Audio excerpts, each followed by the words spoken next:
রাস্তার মাঝখানে হট করে গাড়িটা খারাপ হয়ে গেল, সত্যি আমি ভাবতেই পারি। अरे कहना क्या चाहते हो? বুঝো অবস্থা, 4 চাকা চালাচ্ছে তাও হেলমেট লাগছে, আবার এত নাটক গাড়িটা আবার দেখছি ফাঁকা লাগছে, সব নাটক করছে। ভিডিওটা আগে পুরো দেখেন তারপরে বলছি। हमको मारो, हमको जिंदा मत छोड़ो सालो।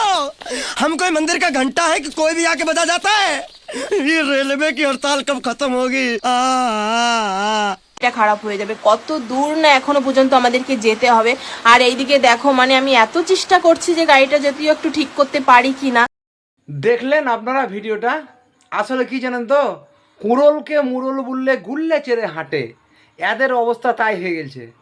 টালের বাড়িতে জল পড়তো সেই বাড়ি থেকে মানুষ তো, এখন কটা ফেসবুকে পয়সা হয়ে গেছে, দেখুন হেলমেট পরেই 4 চাকাতে চেপে পেয়েছে, চালাচ্ছে না তো বটেই, ওই নেমে একটু ভিডিও করছে আর কি, লোককে দেখাচ্ছে যে গাড়ি খারাপ হয়ে গেছে, গাড়ি ফাঁকা। ওইটাই অবস্থা, কুড়োলকে মুরল বললে গুল্লে চেড়ে হাঁটে, বুঝো অবস্থা।